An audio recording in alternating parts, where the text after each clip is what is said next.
المغرب جابت المطرب بتاع ديسباسيتو، هما اتنين، لويس فونسو ودادي يانكي. جابوا دادي يانكي ده، تعالى هنزورك المغرب، قعدك واكل نايم شارب كل حاجه زي الفل، ونديك بوكت ماني ونديك عقد. عايز كام دولار؟ خد. في مقابل ايه بقى يا دادي يانكي؟ ده يا عم دادي انت تلف لنا المغرب، تزور المناطق السياحيه الحلوه، تعمل لنا كده اغنيه تدلع الدنيا، تلف العالم الاغنيه دي وتبين جمال المغرب، ونخليها مقصد سياحي عالمي كبير. الاغنيه اتعملت،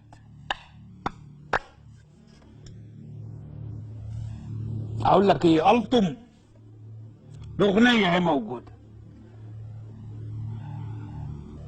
الاغنيه اتعملت، نزلت على اليوتيوب 33 مليون مشاهده في 48 ساعه.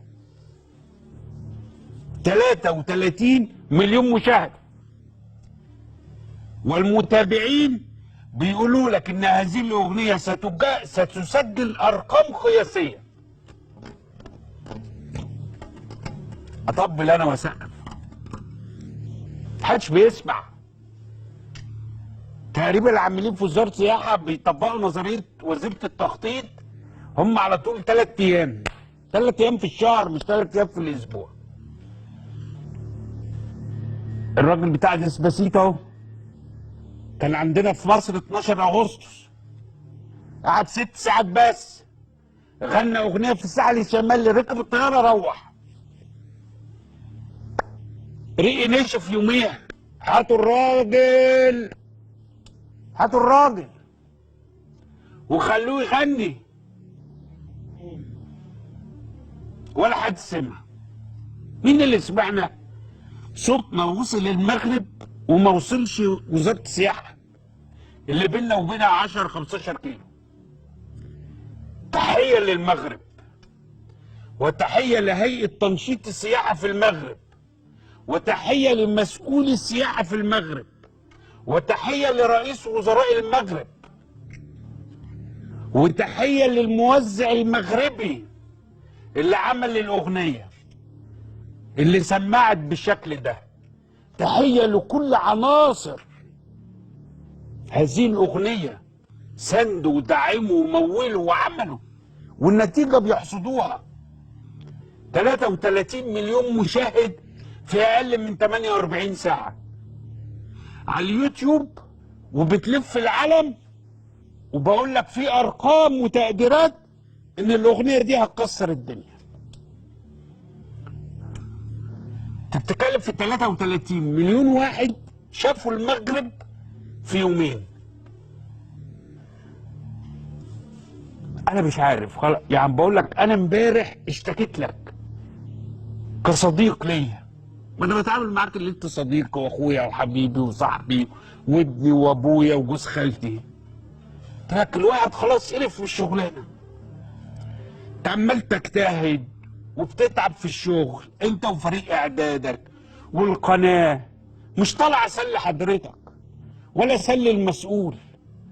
يا راجل بقول لك الراجل كان جنبك هنا في مصر، ما كنا نتفق معاه. ده احنا بنسال الله، بيقول لك حق انه يشوق في دولار يجي لنا من بره. اغنيه هتكلف لي ايه؟ مليون دولار؟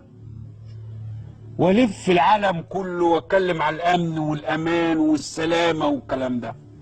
يا اخوانا الشغل مش هينفع كده، بكلم جد بصراحه. احنا كده بنهزر، والله العظيم بنهزر، خدوها مني. لو الدنيا هتمشي بالشكل ده، كل مسؤول قاعد في مكتبه في المكيف وسلام عليكم، لا، بلدنا دي هترجع ورا.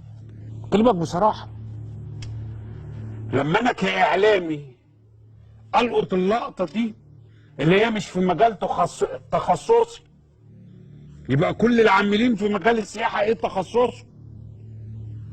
لما امبارح اجيب لك خبر من جوه بريطانيا. بقول لك اعضاء مجلس العموم هيضغطوا على الحكومه عشان يرفعوا الحظر طيران لشرم الشيخ. مفيش مسؤول فيك يا بلد تواصل معايا ولا اتحرك. يا سيدي ما تكلمنيش، اركبوا روحوا لندن. لندن اللي رفعت الحظر عن السفر لتونس، رغم تونس اتقتل فيها 34 بريطاني، ومصر ما اتقتلش فيها ولا واحد بريطاني، وان شاء الله طبعا ما يتقتل حد. بس تخيل ولا حد بيتحرك. طب هو الواحد بيطلع ينبح صوته ليه؟ بكلمك جد والله. مين قال لك ان انا ما بزهقش؟ مين قال لك ان انا مش زهقان؟ انا بعرض ده ليه؟ مسؤول يشوف محمد، انا ما شفتش ده خير بالليل، شفت الصبح، انا بحييك، وبكره احنا رايحين لندن وهنعمل كذا، وهعمل معاك مداخله ونقول ان احنا بنتابع الملف ده ونرفع الروح المعنويه للعاملين في قطاع السياحه وللناس، والدنيا تمشي. ما ده دور الاعلام، هو سند ليك في الدوله. عمال يجيب لك حاجات ممكن تقع منك، بس لما يقع منك ديسباسيتو ويقع منك اللي بيحصل في لندن. انا ما اعرفش سفير مصر في لندن بيعمل ايه، ما اعرفش. بس والله الامور لازم تتغير. ما